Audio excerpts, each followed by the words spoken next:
Provérbios, capítulo 25, começa dizendo no versículo 1 que também estes são provérbios de Salomão, os quais transcreveram os homens de Ezequias, rei de Judá.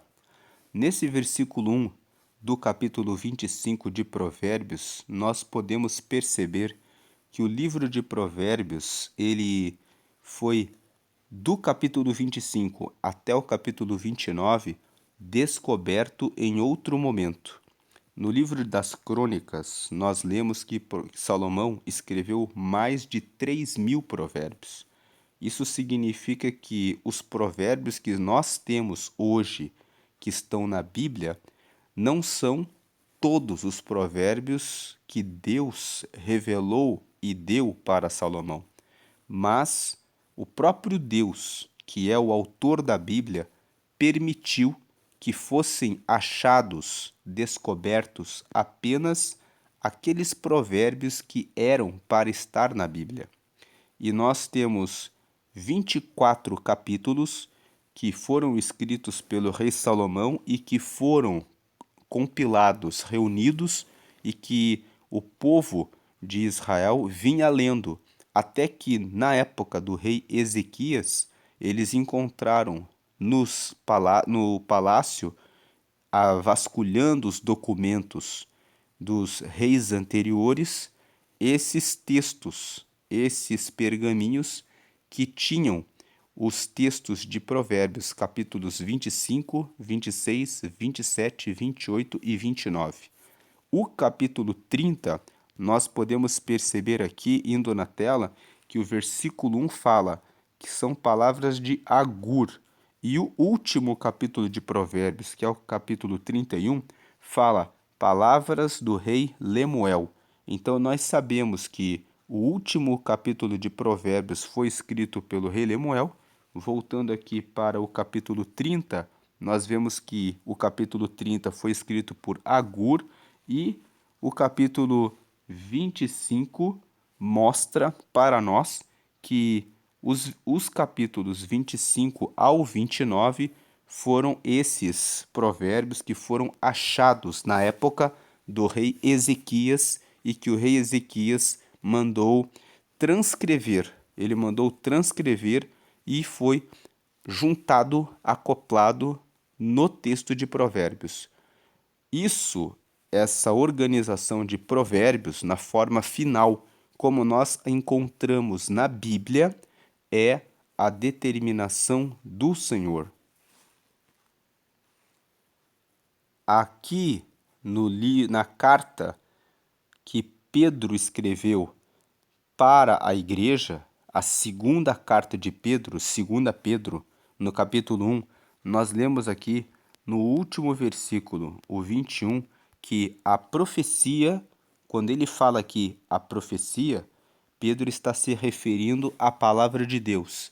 E ele está dizendo porque a profecia, ou seja, as escrituras, o que está escrito na Bíblia, nunca foi produzida por vontade de homem algum, mas os homens santos de Deus falaram inspirados pelo Espírito Santo.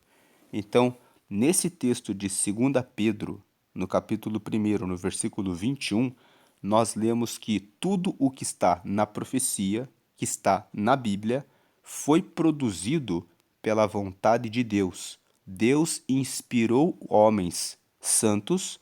A palavra santo significa separado. Deus é santo porque ele é separado do pecado. Ele mora nas alturas. Ele está separado da terra, separado da iniquidade, do pecado. E Deus separou na terra alguns homens, colocando neles o Espírito Santo para que escrevessem tudo o que foi escrito. E também a reunião de cada livro que entrou na Bíblia foi feita por obra de Deus. Foram os homens que fizeram, mas Deus inspirou os homens que escreveram e inspirou a forma como esses textos que foram escritos pela vontade de Deus foram reunidos para servir como profecia para nós, como escrituras, como revelação, que nos trazem inspiração para podermos seguir a Deus. Voltando para Provérbios 25, o versículo 2 nos diz: A glória de Deus é encobrir o negócio, mas a glória dos reis é tudo investigar. Logo do primeiro versículo de Provérbios 25, nós lemos que a glória de Deus é encobrir as coisas, mas a glória dos reis é tudo investigar. Deus esconde mistérios na natureza para que os homens precisem avaliar e descobrir a glória de Deus. Quando os homens fazem uma descoberta científica, uma descoberta sobre o Sol, sobre a Lua, sobre os animais, sobre as plantas, eles estão descobrindo o quê? Eles estão descobrindo a glória de Deus. Deus deixou na natureza várias coisas encobertas. E todas as vezes que o homem descobre alguma coisa, aquele que é o descobridor recebe uma glória. A glória de ter descoberto, por exemplo, quando Thomas Edison criou a lâmpada, ele ficou famoso. Por quê? Ele ficou com a glória de ser o descobridor da lâmpada. Mas a eletricidade, o elemento que existe na lâmpada e que sustenta a luz, tudo isso já existia na natureza. Deus criou todos os elementos na terra e cabe aos homens descobrir as coisas. Então, a glória de Deus é encobrir o negócio. Quando nós descobrimos algo novo, nós ficamos impressionados. Mas tudo o que nós estamos descobrindo já estava na natureza. A capacidade de produzir energia elétrica já existia desde a criação do mundo, mas levou tanto tempo, o homem só descobriu a produção de energia elétrica no século XX. Então vocês vejam que demorou muito tempo para o homem descobrir algo que para Deus já estava na Terra. E quando nós descobrimos alguma coisa, e todo o tempo nós estamos descobrindo novas coisas, nós vemos que Deus é muito grande. Então a glória de Deus é encobrir o negócio, deixar muitos mistérios na natureza, porque e no universo, quantas coisas do planeta Marte que ainda estão por serem descobertas, quantas constelações, estrelas e coisas que o ser humano ainda não sabe, quantos seres vivos, animais que o ser humano ainda nunca viu e que estão todos aí, porque Deus é realmente muito grande, mas estão todas encobertas. Por que estão encobertas? Para que o homem sempre perceba que Deus é imenso e que ele é muito pequeno. O ser humano é muito pequeno diante da grandeza de Deus.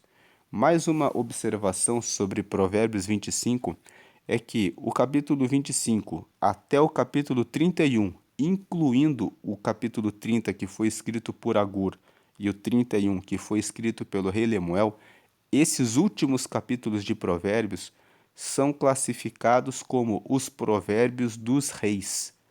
Daqui para frente, nós vamos ler vários versículos que falam sobre os reis. Então, nós podemos classificar o livro de Provérbios, dividir o livro de Provérbios em três partes. A primeira classificação é sobre a sabedoria. Vai do capítulo 1 até o capítulo 9. Quando nós lemos os capítulos 1 ao 9, nós vemos que o texto de Provérbios fala muito sobre sabedoria, sabedoria e sabedoria. A partir do capítulo 10 até o capítulo 24, nós ouvimos conselhos gerais. Se você que está acompanhando essa leitura de Provérbios tem reparado que desde o capítulo 10 até o capítulo 24, existem vários conselhos, recomendações contra a preguiça, contra o que falamos, sobre praticar a justiça, sobre não aceitar ser fiador de estranhos o que envolve também emprestar dinheiro a outras pessoas, educar os filhos, ser diligente e zeloso em relação ao seu trabalho e em relação a tudo o que você faz, e vários conselhos. Agora, de Provérbios 25 até o capítulo 31, nós dizemos que nós temos a terceira parte de Provérbios, que são os conselhos, as orientações para os reis. E quando nós lemos que essa última parte são os conselhos para os reis, isso não quer dizer que são apenas para pessoas que ocupam cargos de poder, mas se refere ao fato de que, quando eles foram escritos, eles escreveram com esse objetivo, para serem para os reis. Mas hoje, em aplicação prática, nós devemos ler isso da seguinte forma: eu e você somos reis. Nós somos reis da nossa própria vida. Porque um rei, ele tem que tomar muitas decisões na vida do seu reinado. E nós, cada um de nós, tem um reinado. A minha vida espiritual, a minha vida emocional, a minha vida física, a forma como eu cuido do meu corpo, as decisões que eu tomo a respeito do meu casamento, na educação dos meus filhos, na gestão do meu tempo, na administração dos recursos que eu tenho, na multiplicação das minhas prosperidades que eu tenho recebido de Deus, a forma como eu trato as pessoas à minha volta, os meus colegas de trabalho, os meus colaboradores nos meus negócios, a forma como eu trato os meus vizinhos, como eu lido com o perdão em relação a quem me faz mal, a forma como eu ensino o meu cônjuge e os meus filhos e a minha família a resolverem os conflitos internos e a manter a unidade, obedecendo o Salmo 133, que fala: ó quão bom e suave é que os irmãos vivam em união. Tudo isso, a forma como eu pago o imposto de renda, se eu cumpro os meus deveres e cumpro a lei que Jesus disse: dai a César o que é de César e a Deus o que é de Deus, são decisões que mostram que a nossa vida é um reinado. A grande maioria das pessoas não está vendo, enxergando a vida como se fosse um reinado. Eles estão enxergando a vida como se fossem escravos. Ah, nós dependemos do governo. Ah, nós dependemos disso ou daquilo. Ah, porque Deus não me deu a vitória. Muitas coisas não acontecem em nossa vida porque nós não assumimos o reinado da nossa vida. E quando nós lemos Provérbios 25 até o 31, nós vemos o tempo todo os escritores que foram Salomão e Agur e Lemuel falando de conselhos para os reis, mas na verdade são conselhos para nós. A questão é se nós assumimos essa posição de reis e se nós nos tornamos os reinantes, aqueles que estão reinando sobre a nossa vida espiritual, emocional e física, ou se nós estamos deixando a nossa vida de qualquer maneira, sem agir de maneira intencional, de maneira pensada a respeito das nossas decisões. Tem pessoas que estão sendo dominadas pelo celular, pela pornografia, pela comida, pela bebida. Nós já falamos a respeito de comida e de bebida quando fizemos a leitura de Provérbios 23. Tem pessoas que são dominadas muito facilmente. Você convida ela para ela comer na sua casa, oferece uma boa refeição e faz as perguntas que você quer para ela, e ela, de maneira inocente, responde tudo o que você quer saber a respeito dela e não tem malícia de que muitas vezes você está oferecendo um banquete, uma boa refeição, porque você quer ter informações da vida dela ou de alguém que é amigo dela. Nós falamos sobre isso quando nós lemos Provérbios, capítulo 23, que quando você sentar na mesa de alguém que é importante, de alguma autoridade, de alguma pessoa, você deve prestar bem atenção na boa comida que te é servida e pensar o que essa pessoa está buscando de mim. Porque a pessoa vai dizer: coma, fique à vontade, mas na verdade ela está querendo alguma coisa de você. Então, o livro de Provérbios, no capítulo 23, traz essa recomendação de que as coisas que acontecem na nossa vida, nós devemos ficar atentos em relação a isso. E aqui do capítulo 25 ao 31, ele traz conselhos para nós governarmos a nossa vida. Então, a glória de Deus é encobrir o negócio. A glória dos reis é tudo investigar. Então, significa a glória dos homens é tudo investigar. Quando Salomão escreveu isso, a glória dos reis é tudo investigar, ele estava escrevendo porque os reis têm esse hábito de fazer, quererem descobrir as coisas. Mas isso, na verdade, é os homens querem descobrir as coisas. E quando eles descobrem alguma coisa, eles recebem a glória porque eles revelam uma descoberta que, na verdade, manifesta a glória de Deus, mas quem descobriu é aquela pessoa que fica com uma parte da glória que só pertence a Deus. Mas aquele que descobriu recebe a glória na terra, como o Thomas Edison ficou com a glória de ser o inventor da lâmpada. Versículo 3: Para a altura dos céus e para a profundeza da terra e para o coração dos reis não há investigação alguma. Em outras palavras, nós não sabemos o que está no coração das pessoas. Nós não somos oniscientes. Só Deus é onisciente. Onisciente é o que conhece tudo a respeito da mente. Oni significa tudo e ciente significa ter o conhecimento, saber a respeito de alguma coisa. Então, onisciente significa aquele que tem a ciência, o conhecimento de tudo. Só Deus tem a onisciência, o conhecimento, a ciência de tudo. Então, para a altura dos céus e para a profundeza da terra e para o coração das reis, não há investigação alguma, ou seja, para o coração dos homens, do ser humano.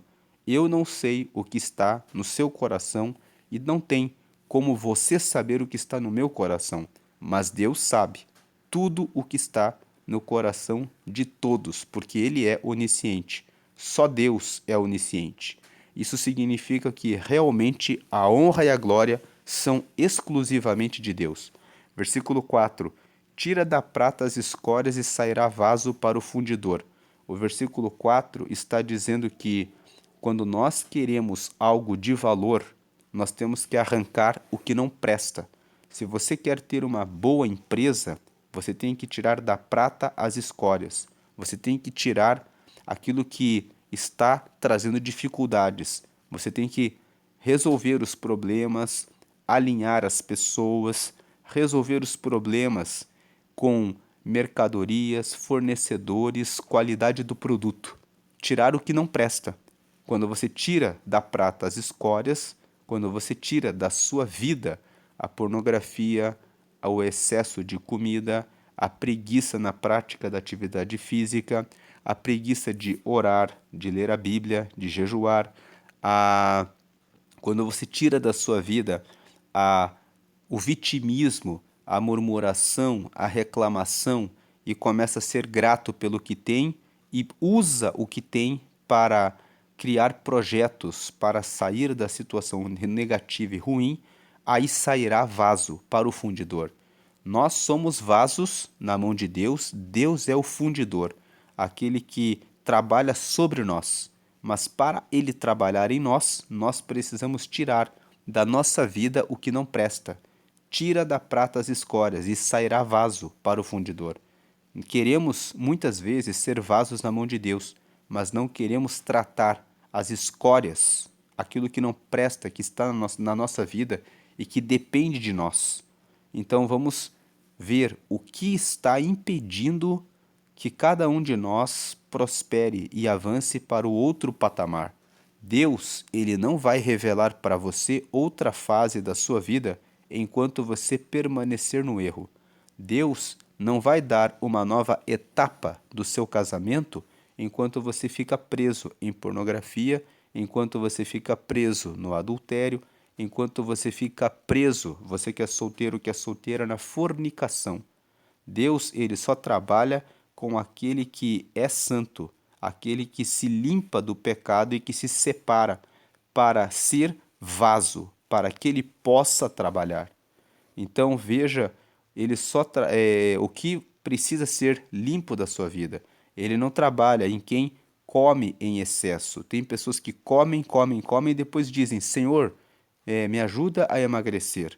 O emagrecimento vem das suas decisões. Deus deixou a palavra dele revelando que nós devemos cuidar da nossa alimentação e daquilo que nós bebemos. Não adianta você dizer: Deus, eu quero ser são e livre da bebida, se você não se afasta das más companhias.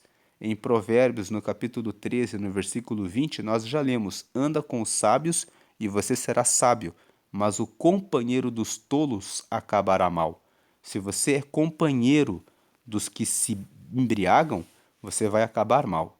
Então tira da prata as escórias e sairá vaso para o fundidor. Tira o que não presta da sua vida e você será vaso na mão do Senhor. 5. Tira o ímpio da presença do rei e o seu trono se firmará na justiça. Se você tirar o ímpio é o que pratica o mal. O contrário de ímpio é pio, e pio significa bondoso, significa o que faz o bem. Então, o ímpio, que é o contrário do pio, né? O ímpio, ele é o maldoso, ele é o que faz o mal.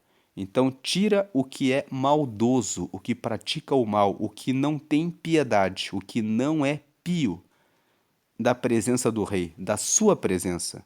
Você é um rei, você é uma rainha, e o seu trono se firmará na justiça, e aquilo que você faz, aquilo que você decide, a sua vida se firmará na justiça. Justiça aqui significa a vontade de Deus. Se você arranca o preguiçoso, o mentiroso, o adúltero, o enganador, o trapaceiro da sua presença, você que é um rei, você que é uma rainha, o seu trono se firmará na justiça, você se firmará na vontade de Deus. Versículo 6: Não te glories na presença do rei, nem te ponhas no lugar dos grandes. 7: Porque melhor é que te digam: sobe para aqui, do que seres humilhado diante do príncipe, a quem já os teus olhos viram. Então, quando você vai em uma festa, não fique contando vantagem, não fique se gloriando, dizendo que você é na presença do anfitrião. O anfitrião convidou você para a festa, você vai até a festa, mas não fique se gloriando na presença dele, porque ele, o anfitrião, o que convidou é o rei daquela festa. Não te glories na presença do rei, significa não te glories na presença do dono da festa. E não se coloque no lugar dos grandes, não se coloque na mesa principal, logo de início, porque é melhor que o anfitrião, a pessoa que é o dono daquela festa, diga para você: ei, sobe para aqui. Ou seja, sente aqui na mesa principal, do que você ser humilhado diante do príncipe, né? Ou seja, a quem já os teus olhos viram, diante daquele que é o dono da festa, diante daqueles que são os que convidaram você, porque é melhor que você seja honrado do que ser humilhado. Versículo 8: Não te apresses a litigar para depois, ao fim, não saberes o que has de fazer, podendo te confundir o teu próximo. 9: Pleiteia a tua causa com o teu próximo mesmo, e não descubras o segredo de outro. 10: Para que não te desonre o que o ouvir, não se apartando de ti a infâmia. Então, o versículo 8, 9 e 10 estão ensinando que nas relações com outras pessoas, nós temos que resolver os nossos conflitos e litígios conversando com elas. Nós devemos sentar e negociar e buscar a luta na justiça somente depois de saber exatamente que não teve acordo e sabendo de antemão, antes de entrar com o processo, o que você vai pedir no processo, sabendo quais são as provas, os documentos que você tem e se realmente existe sucesso naquele litígio, naquele conflito. Se você discute com alguém e você entra logo com um processo na justiça contra a pessoa, sem pensar direito, pode ser que você perca esse processo. E na hora em que você estiver lá perante o juiz, o seu oponente pode apresentar documentos, testemunhas contra você e você não vai saber o que dizer. E você vai ficar envergonhado. E também, se você começa a espalhar notícias a respeito de outra pessoa por aí, a pessoa que escuta você, ela pode desonrar você quando ela descobre que você não estava com a razão.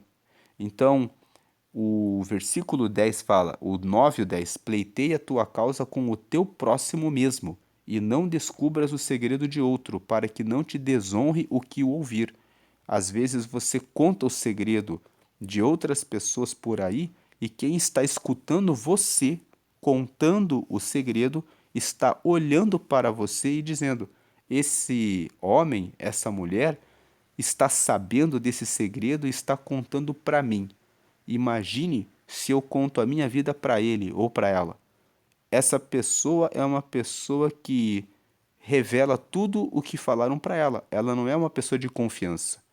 E nunca vai se afastar de você a vergonha, a infâmia, a má fama de ser um fofoqueiro, de ser uma fofoqueira, de ser uma pessoa desleal, que desrespeita o que ouviu a respeito dos outros. E o versículo 8 fala: não te apresse a litigar, ou seja, a entrar com processos, a entrar em litígios, para depois ao fim não saberes o que has de fazer, podendo te confundir o teu próximo. Então, o 8, 9 e o 10 falam sobre esses dois assuntos. Resolva o problema com as pessoas. Não entre com o processo na justiça. Você pode perder o processo e não fique falando do segredo dos outros, porque você pode ficar com a má fama de ser uma pessoa que não é confiável. Versículo 11: como maçãs de ouro em salvas de prata, assim é a palavra dita a seu tempo. Imagine servir maçãs de ouro em salvas de prata. É algo que é honroso. E ele está dizendo, da mesma forma, quando você diz uma palavra no tempo certo, isso é algo honroso. Preste atenção no tempo que você fala as coisas. Tem coisas que você não tem que falar na hora.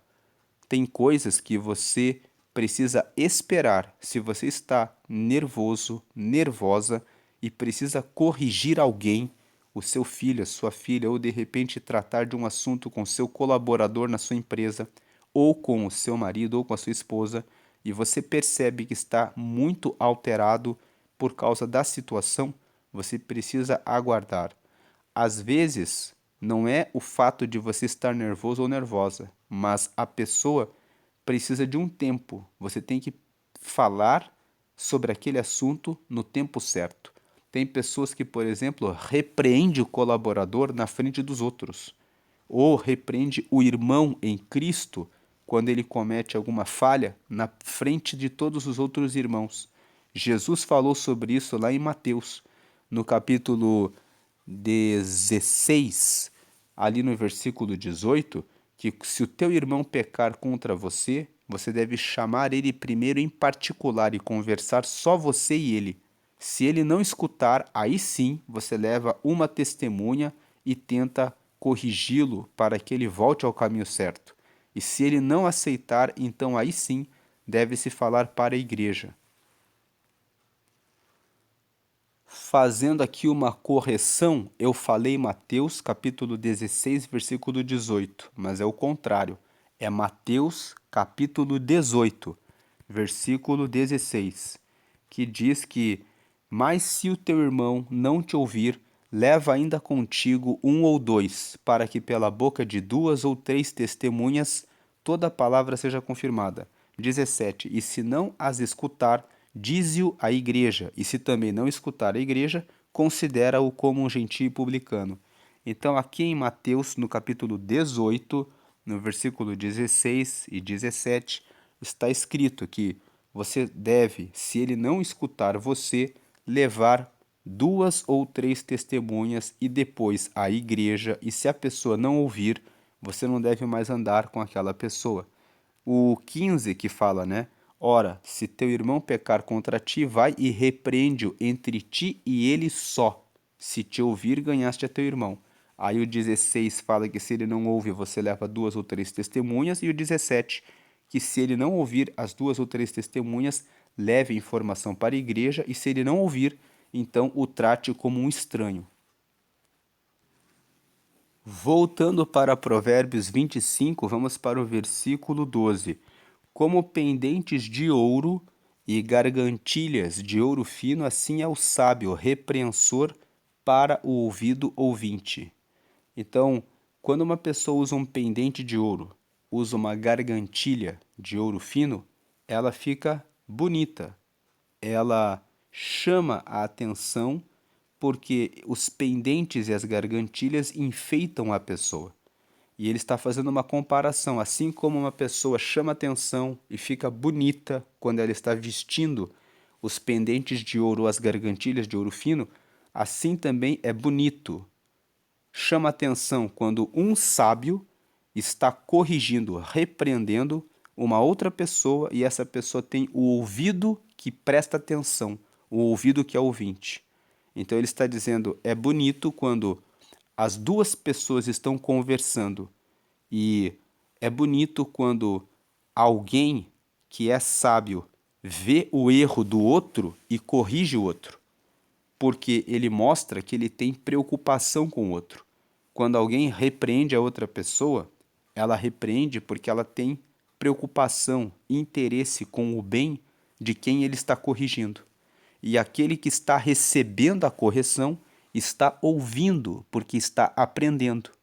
Agora, quando você vê um sábio, alguém, um pai, uma mãe, um professor, um empregador, um líder, um chefe, um supervisor, um diretor, um presidente, repreendendo, corrigindo a uma outra pessoa e essa pessoa não escuta, mas está revidando, retrucando, aquilo não dá para dizer que é como uma imagem que mostra pendente de ouro e gargantilha de ouro fino. Mas quando o que está corrigindo e quem está ouvindo está recebendo a mensagem, aí sim é uma situação boa, agradável, bonita, como quando uma pessoa chega num lugar com pendente de ouro e gargantilha de ouro fino. Versículo 13. Como frieza de neve no tempo da cega, cega significa colheita, assim é o mensageiro fiel para com os que o enviam, porque alegra a alma dos seus senhores. Então, o versículo 13 está dizendo o seguinte: no tempo da colheita, normalmente é calor.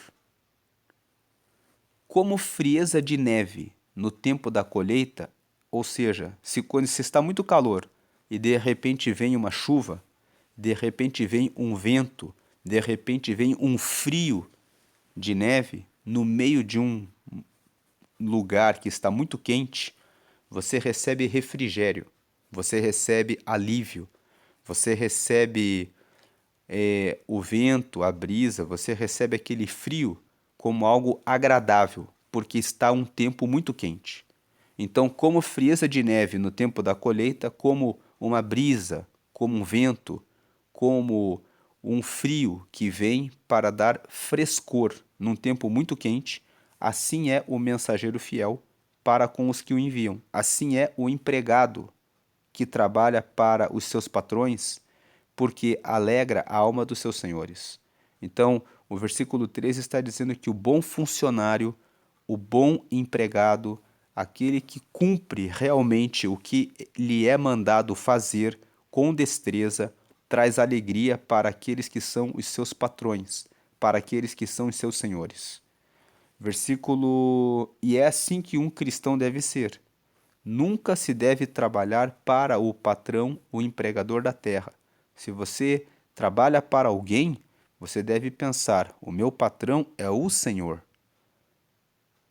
E se você está numa CLT, você deve pensar, isso é apenas uma ajuda de custo. Eu estou aqui para aprender alguma coisa, para que eu possa abrir o meu próprio negócio, para que eu possa fazer algo que Deus me dará para que eu seja próspero.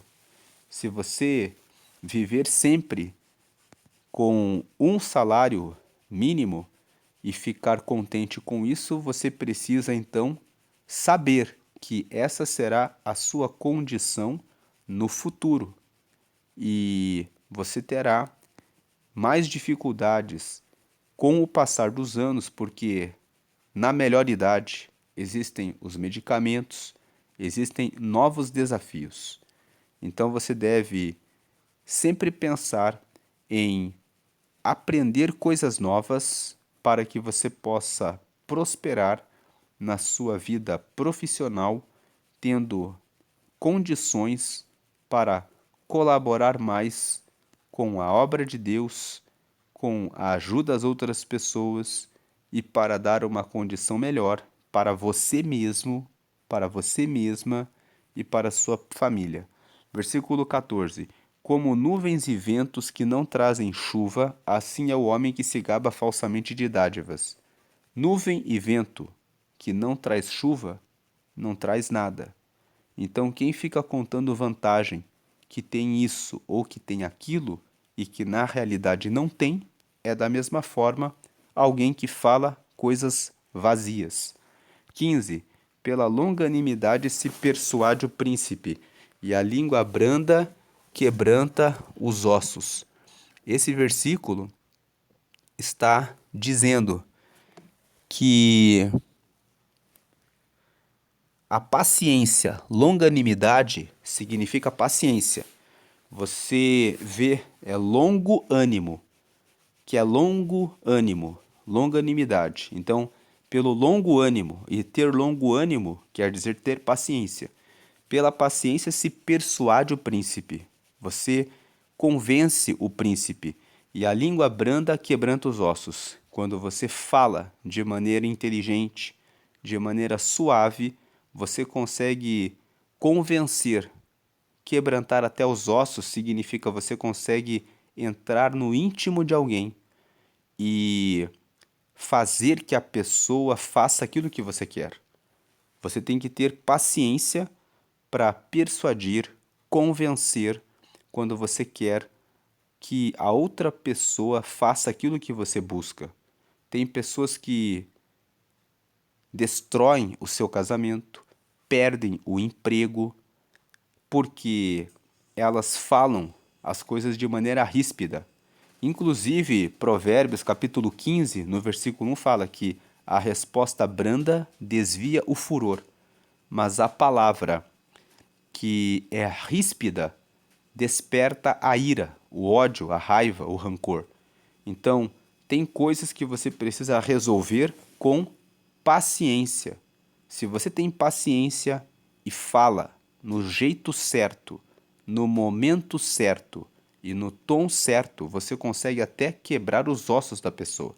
Quer dizer, você consegue alterar uma demissão, alterar um divórcio, alterar uma separação, resolver uma discussão pela paciência, pelo longo ânimo.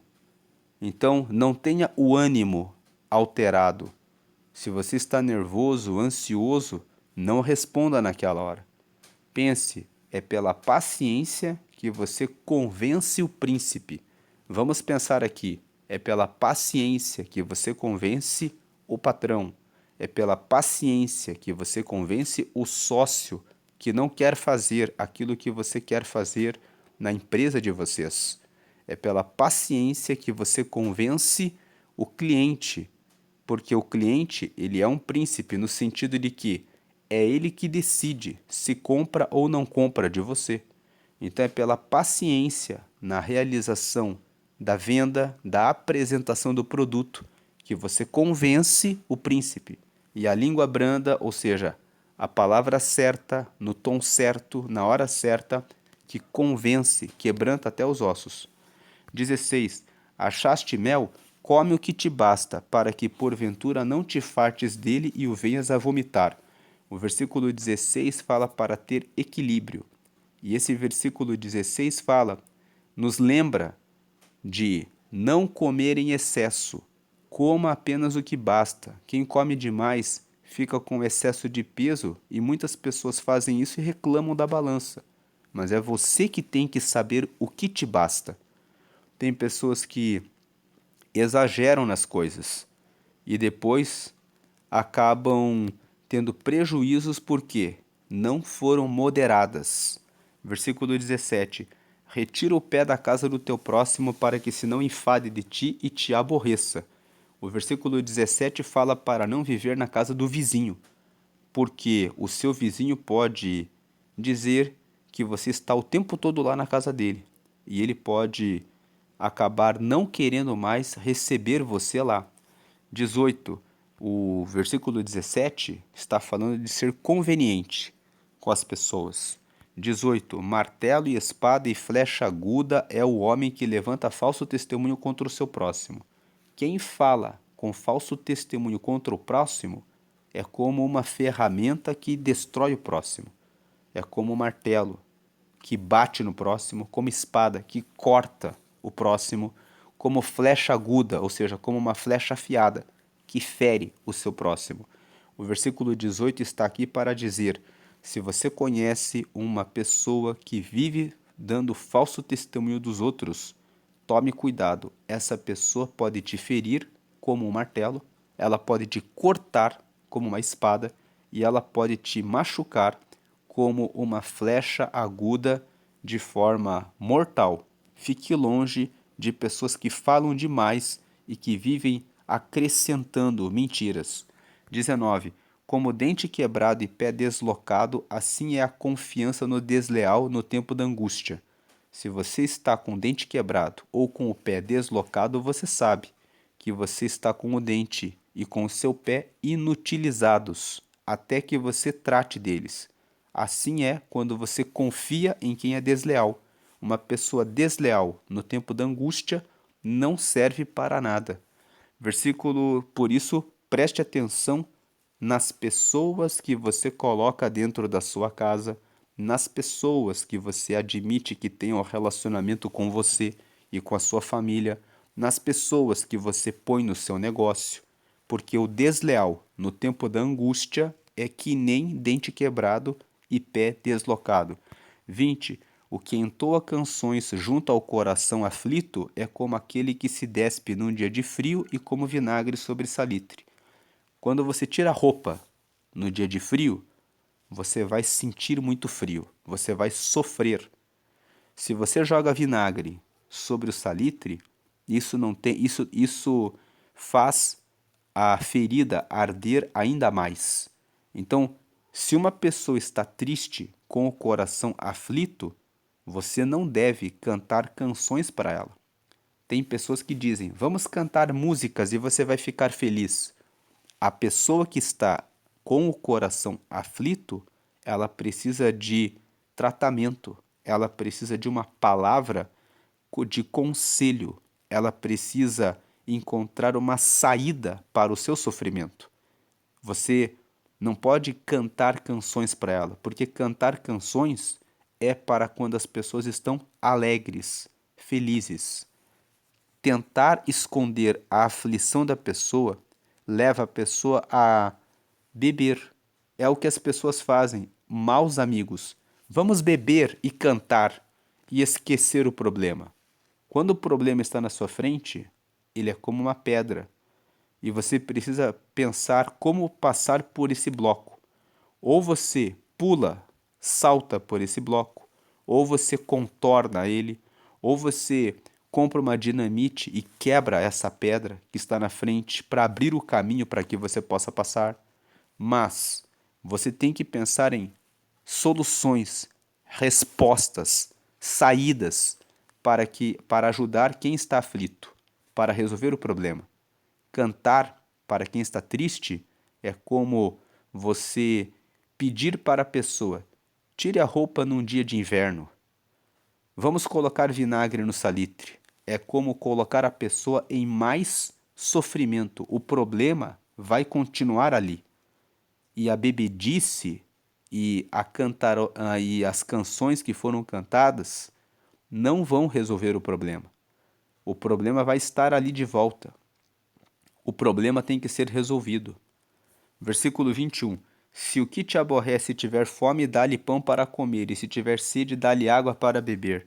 22. Porque assim brasas lhe amontoará sobre a cabeça, e o Senhor te pagará. Quando o seu inimigo tiver fome, dê a ele de comer. Se ele tiver sede, dê água para ele beber, porque assim você amontoa brasas na cabeça dele. A cabeça dele fica pegando fogo. Ele fica pensando: como que essa pessoa está me fazendo bem se eu fiz o mal para ela? E aí o Senhor vai pagar para você, porque a pessoa vai se arrepender, a pessoa vai ver Deus em você, a pessoa vai até querer aceitar a Jesus, receber a Deus, converter o seu caminho para o caminho do bem por causa do seu testemunho. E aí Deus vai pagar você, porque sempre que você ganha uma alma para Deus, dando bom exemplo, Deus fica feliz com você, porque Deus quer que todas as pessoas sejam salvas. Inclusive, nós só temos salvação quando nós recebemos Jesus na nossa vida. Deus, ele amou o mundo e quando ele viu que o Adão e a Eva cometeram o pecado de desobedecer a Deus, porque comeram da árvore do conhecimento do bem e do mal, quando eles comeram o fruto da árvore do conhecimento do mal, eles disseram o seguinte: nós não confiamos que Deus nos deu o melhor. Nós acreditamos que podemos, por nossa própria conta, descobrir coisas acima de Deus. Esse foi o pecado que eles cometeram. A desobediência a Deus significa que eu acho que posso resolver a minha vida sem Deus. Então Deus, vendo esse pecado, criou-se uma separação. A separação é a seguinte: já que vocês querem saber o que é mal, então agora vocês estão longe para que vocês possam resolver os problemas de vocês sozinhos. Eu sou santo significa Deus é separado. Ele é separado do pecado. Ele é separado do erro. Pecado significa erro, coisa errada. Então ele fica santo e no céu. Só que ele ficou lá no céu, santo, separado do pecado. Mas o amor dele continua com ele sempre, porque Deus é amor. A essência de Deus é amar. Então ele ficou vendo a humanidade longe, por causa do seu erro, tomando decisões erradas e cada vez mais e mais se corrompendo. Quando você lê Gênesis, no capítulo 3, quando Adão e Eva comeram da árvore do bem e do mal, eles pecaram. Logo, eles saíram do Éden. Logo, Caim, que era o primeiro filho deles, ficou com inveja de Abel e matou Abel. Depois, quando você avança para o capítulo 6, você vê que a humanidade estava perdida, com os homens pegando várias e várias mulheres e gerando uma corrupção total, o que fez com que Deus enviasse um dilúvio que matou a todos e só ficou a família de Noé. Depois, quando você continua lendo a Bíblia no capítulo 18, 19, você vê que duas cidades, Sodoma e Gomorra, começaram a se envolver com homossexualismo e todo tipo de orgias sexuais. E Deus queimou essas cidades com saraiva, com enxofre e com fogo. Então você percebe que no longo da história, depois que o homem decidiu andar longe de Deus, que ele começou a errar e errar e errar. E Deus foi vendo isso. Então ele enviou Jesus. Ele olhou e disse: Eu sou amor. Agora indo para Deus. Deus olhou tudo isso e ele disse: Eu não quero matar as pessoas com dilúvio. Eu não quero queimar as pessoas no fogo. eu quero que eles se salvem. Então, Deus decidiu enviar Jesus para morrer na cruz e justificar os pecados da humanidade. Agora, toda pessoa que aceita Jesus consegue o perdão de todos os pecados e ser amigo de Deus. Então, aproveitando que nós falamos no versículo 21 e 22, que se você der de comer ao inimigo e der de beber a ele, você vai colocar brasas na cabeça dele e o Senhor te pagará, o Senhor ficará feliz com você e ele vai retribuir a você com o bem. Hoje você pode aceitar a Jesus, se você ainda não aceitou a ele. Se você quer aceitar a Jesus, você vai aceitar ele como teu Senhor e vai seguir o caminho dele, vai aceitar ele como seu Salvador e vai receber o perdão dos pecados, vai ter o seu nome escrito no livro da vida, que lá em Apocalipse, no capítulo 20, fala que esse livro, o livro da vida, é onde estão os nomes dos que vão entrar no céu e são os que receberam Jesus. Você vai entrar no livro da vida porque você recebeu Jesus e vai ter o Espírito Santo. O Espírito Santo vai falar para você quando você estiver certo ou errado e vai ajudar você no caminho. Então, se você quer aceitar a Jesus agora e ser amigo de Deus, creia nele. Para você ser de Deus, você tem que crer em Jesus, que Jesus é o Filho de Deus e que ele morreu por você na cruz, e deve aceitá-lo, fazendo uma oração, confessando que você quer isso para você. Então, se você quer isso, faça essa oração comigo. Confesse, diga comigo o seguinte: Senhor Jesus, eu te aceito, eu te recebo no meu coração, eu te aceito como meu único Senhor e Salvador. Escreve o meu nome no livro da vida que está no céu e me dá o teu Espírito Santo para me guiar aqui até a eternidade. Amém. Com essa oração você acabou de receber a Jesus. Agora você deve orar, ler a Bíblia para conhecer a vontade de Deus e cumprir o que você vai aprendendo a respeito da Bíblia na sua vida. Fazendo o que está escrito na palavra de Deus, você estará pronto para herdar o reino de Deus. O seu nome já foi escrito no livro da vida e você recebeu o Espírito Santo, e toda vez que você sentir que está no caminho errado, é o Espírito Santo te alertando, te dizendo para que você corrija o caminho. Quando você estiver no caminho certo, ele vai te dar paz. E quando você ler a Bíblia, você deve pedir: Espírito Santo, me mostra o que tu queres da minha vida. Agora você deve se batizar nas águas. Procure uma igreja em que você se sinta bem, procure amigos cristãos, se batize nas águas. O batismo nas águas, de maneira consciente, mostra que os seus pecados ficam nas águas e quando você sai lavado dos pecados. E a partir do batismo, você pode participar da ceia. A ceia é uma reunião onde as pessoas comem um pedaço de um pão que é partido naquele momento da celebração, que simboliza o corpo de Jesus que foi partido por nós. E depois você bebe um cálice com suco de uva que simboliza o sangue de Jesus que nos limpa do pecado. Agora você está pronto para participar do reino de Deus, estar com Deus. E a ceia é uma lembrança de que Jesus veio e morreu por nós e nos perdoou os pecados e que um dia ele voltará e nós vamos estar com ele. Agora o 23. O vento norte afugenta a chuva e a língua fingida a face irada. Ele está dizendo, quando o vento norte vinha naquela região em que Salomão estava, a chuva não vinha, o vento espalhava as nuvens.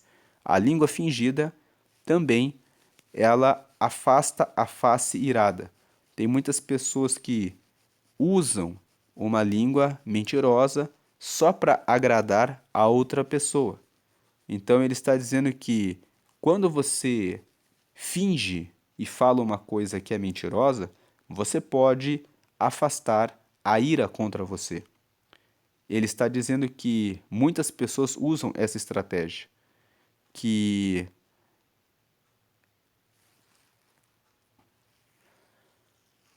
essa estratégia funciona, mas lendo esse versículo junto com todo o livro de Provérbios, muito melhor do que fazer um elogio falso é você esperar o tempo correto para você falar o que é verdade. Porque língua fingida pode até afastar a face irada por um momento, mas o que não é verdadeiro, com o tempo acaba se revelando. E aquele que é falso não consegue se sustentar muito tempo no lugar.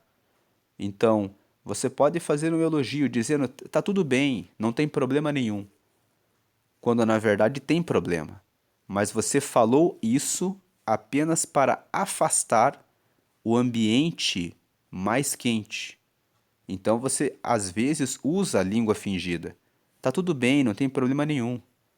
E aí, a face irada, a raiva do marido, da esposa ou do filho passa.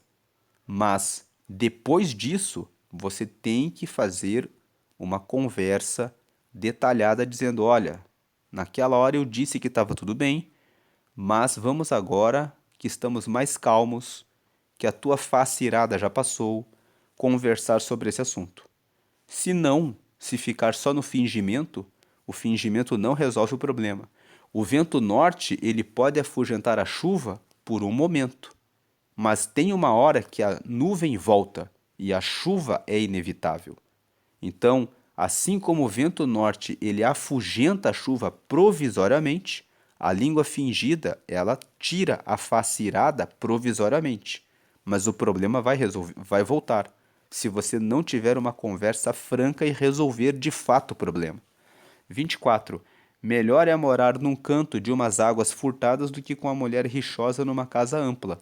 O versículo 24 está dizendo para nós: não seja uma pessoa rixosa, uma pessoa que traz brigas, uma pessoa que traz problemas. Rixosa vem de pessoa que cria rixas. Rixas é brigas, porque quando você briga, briga e briga, o ambiente fica pesado. Então é melhor morar num canto de umas águas furtadas do que com a mulher rixosa numa casa ampla, do que com a pessoa briguenta. 25. Como água fria para uma alma cansada, assim são as boas novas de terra remota.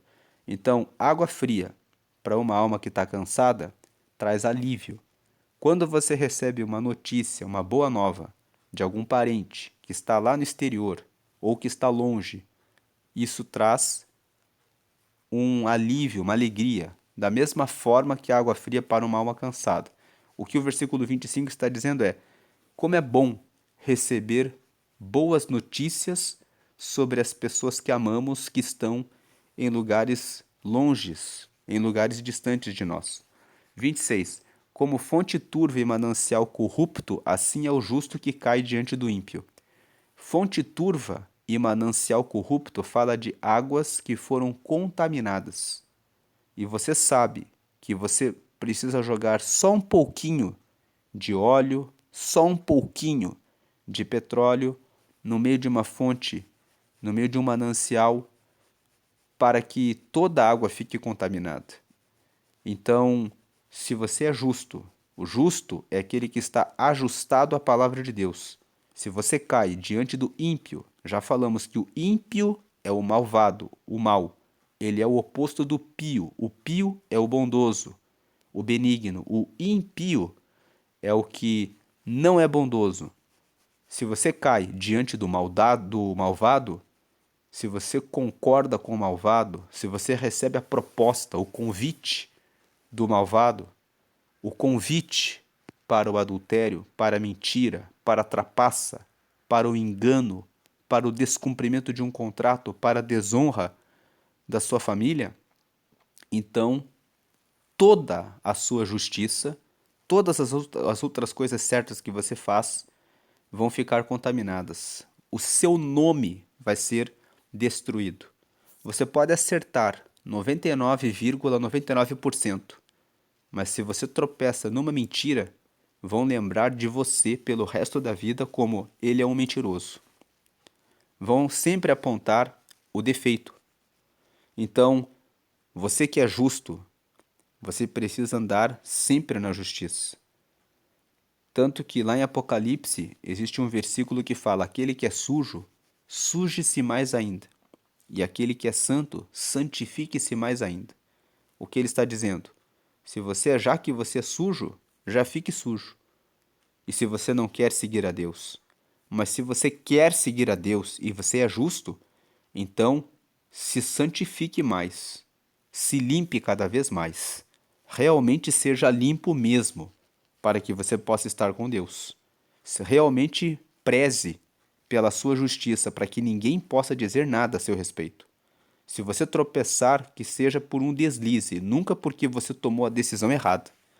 Seja uma pessoa que realmente governa e reina sobre a sua vida. Versículo 27. Comer muito mel não é bom, assim a investigação da própria glória não é glória. Então aqui o versículo 27 fala sobre a pessoa arrogante, a pessoa que a investigar a própria glória não é glória, é aquela pessoa que fica contando vantagem, sendo presunçosa, dizendo: olha só como eu sou bom nisso ou naquilo. Olha só porque eu fiz assim e assim e assim. A investigação da própria glória não é glória. Que as outras pessoas elogiem você, mas que não seja você que fica contando vantagens, dizendo: olha só como eu fiz isso ou aquilo. Comer muito mel não é bom. Quando você fez alguma coisa boa, útil, no seu negócio, na sua empresa, criou um bom projeto que foi reconhecido, que foi premiado, mas você fica se gabando, isso não é glória. Pelo contrário, é vergonha, é, é mostrar que é arrogante, orgulhoso, presunçoso. É isso que o versículo 27 está dizendo. Que você tenha controle emocional em relação quando você faz alguma coisa boa, que você agradeça a Deus, que você diga que bom que isso aqui, esse projeto serviu para o bem dos outros, serviu para o bem da empresa, mas que você não fique presunçoso, arrogante, orgulhoso, soberbo, pensando que é a última solução, a última resposta. O seu projeto pode ter sido muito bom, mas tem muitas outras pessoas que precisam ser reconhecidas e muitos projetos que também são muito bons e até melhores do que o seu, por melhor que o seu seja. E daqui a algum tempo, o seu projeto vai ser só mais um, porque vão vir outros melhores. A história vai trazendo coisas melhores com o tempo. Então não seja presunçoso, porque isso pode ser ruim para você. Uma outra coisa, quando você é presunçoso e orgulhoso, você pode parar no tempo. Porque você pensa assim: já fiz muito, e você para de progredir. Tem pessoas que param de progredir porque conseguiram uma coisa e depois elas param no tempo. E versículo 28. Como a cidade é derribada que não tem muros, assim é o homem que não pode conter o seu espírito. Uma pessoa que não tem domínio próprio, não controla suas emoções, é como uma cidade que não tem muros. Vamos orar. Senhor, agradecemos por Provérbios 25 e pedimos que o Senhor venha nos ensinar a seguir com uma vida como pessoas que reinam, como pessoas que sabem tomar as decisões de seguir ao Senhor e de reconhecer que a glória toda é do Senhor. Que nós possamos limpar a nossa vida das escórias, que nós possamos tirar os maldosos dos nossos caminhos, que nós possamos ser humildes quando chegamos em uma festa e tomar a posição certa, que nós venhamos a resolver os nossos problemas com as pessoas antes de entrar com processos na justiça que não vão levar a lugar nenhum, que nós possamos dizer a palavra certa no tempo certo e que nós possamos ter moderação e equilíbrio em relação a como comemos e bebemos. E que nós possamos também perdoar aqueles que nos fazem mal e os nossos inimigos, para convertê-los ao teu reino, dando-lhes de comer e de beber, para que eles vejam em nós a tua luz. Que nós possamos ser pessoas que não são briguentas, mas que têm domínio próprio e que possamos saber que dependemos do Senhor e que a glória é totalmente do Senhor em tudo, em todo o tempo. Amém.